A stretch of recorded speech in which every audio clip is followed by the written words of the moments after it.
Assalamualaikum warahmatullahi wabarakatuh. Terima kasih atas kesediaannya untuk menonton video dari Ibu.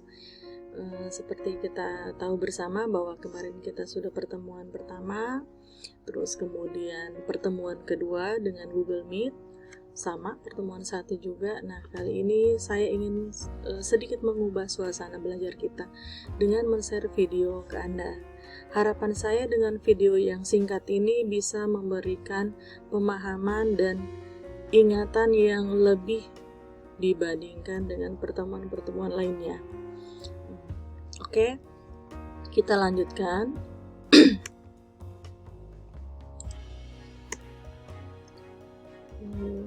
Sekedar mereview pertemuan pertama, masa nifas itu kita sudah tahu bahwa masa nifas itu berlangsung sampai usia 6 minggu.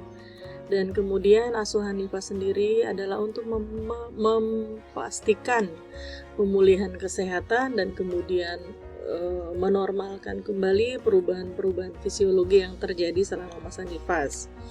Nah, masa nifas itu sudah Anda pelajari kemarin, terjadi perubahan melalui perubahan sistem pencernaan, reproduksi, perkemihan, muskuloskeletal, endokrin, terus kemudian tanda-tanda vital, sistem kardiovaskuler, dan sistem hematologi. Nah, dari perubahan ini tentunya kita harus melakukan pengukuran untuk men-screening apakah ibu nifas kita masih dalam fase masih dalam kategori fisiologi atau sudah masuk ke patologi. Nah, itulah gunanya sebuah pengukuran, karena dengan pengukuran kita screening dan kemudian kita dapat mendeteksi secara dini apabila terjadi masalah dalam menjalani masa nifas ibu nifas tersebut. Nah, hari pertama dan sebelum pulang ke rumah itu parameternya sedikit berbeda dengan setelah kita memeriksa di ibu nifas minggu kedua dan minggu ke-6 tentunya. Nah, kalau di hari pertama dan kemudian sebelum pulang, kita harus memastikan dulu ini tanda-tanda vitalnya. Nah, tanda-tanda vital ini sangat penting untuk kita mengetahui bagaimana keadaan ibu sebelum kita pulangkan ke rumah. Apakah dalam keadaan sehat atau ada sesuatu yang membuat kita harus memberikan pelayanan kebidanan atau asuhan kebidanan yang lainnya. Terus kemudian kita pantau berat badannya sebelum melahirkan berapa, setelah melahirkan berapa, sebelum meninggalkan pelayanan di klinik kita berapa, dan kemudian kita pantau di pertemuan selanjutnya, pemeriksaan selanjutnya. Nah, terus kemudian kita periksa jantung, tentunya ini kaitannya dengan tanda-tanda vital ya. Dan payudara. Payudara di sini bukan hanya memastikan ASI keluar atau tidak, tapi kita harus memeriksa apakah ada bengkak di payudara atau lecet atau keluhan-keluhan yang lainnya. Nah, uterus ini seperti kita ketahui terjadi perubahan pada uterus, yang mana akan terjadi proses involusi, kembalinya uterus ke dalam rongga panggul yang tadinya sempat membesar karena ada bayi. Nah, ini harus kita pastikan bahwa uterusnya itu uterusnya ini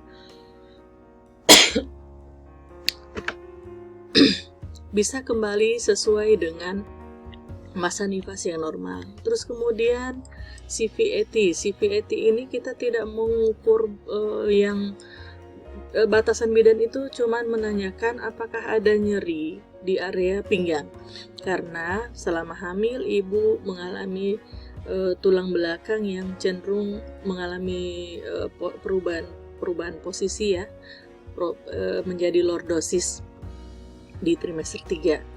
Terus kemudian kita periksa perineumnya, bagaimana luka jahitannya apabila dijahit, bagaimana kondisi perineumnya, lukanya itu kering atau basah, terus kemudian perdarahan yang keluar.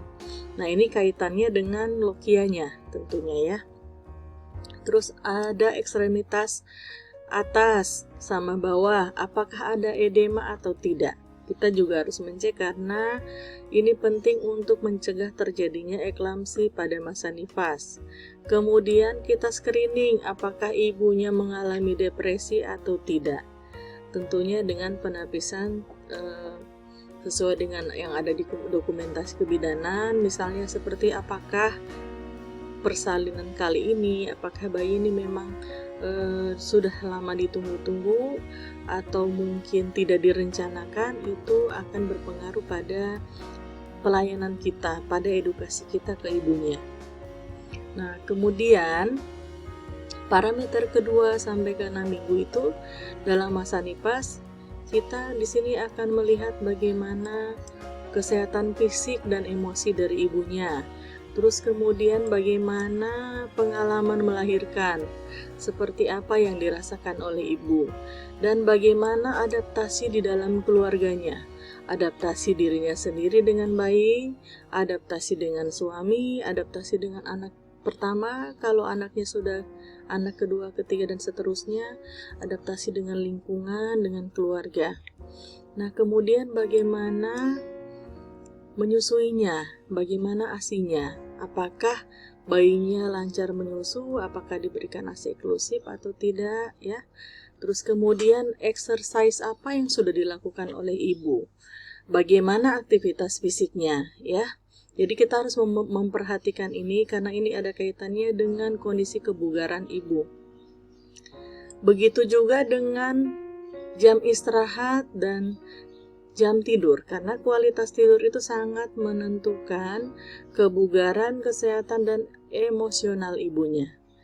Nah, kemudian dietnya, makanannya ya, nutrisi yang dikonsumsi selama masa nifas ini harus disesuaikan dengan kebutuhan ibu menyusui. Kemudian kita cek lagi lokianya. Di minggu kedua itu cairannya sudah warna apa? Anda sudah mempelajari di pertemuan sebelumnya ya. Jadi nanti silakan diingat-ingat lokia itu ada berapa macam, ada perubahan-perubahan. Inilah nanti yang akan menjadi parameter yang Anda akan ukur. Apakah ada nyeri after birth pains? Jadi kita harus melihat apakah ada nyeri setelah melahirkan. Nyeri di perineum kah atau di pinggang. Nah, kemudian bagaimana perinealnya, sudah nyaman atau ada ketidaknyamanan. Kemudian ada diuresis atau tidak, masih ada konstipasi atau tidak, dan kemudian bagaimana seksualitinya, hubungan seksualitinya kita cek ya, untuk kita kemudian memberikan edukasi kapan boleh berhubungan dengan suami.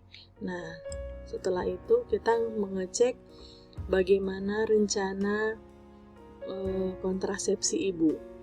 Nah, itu kita ini mengecek, dan pada akhirnya dari hasil parameternya, hasil pengukuran kita akan sampai ke kesimpulan sehingga bisa mendapatkan keputusan pelayanan kebidanan apa yang akan kita berikan kepada ibu.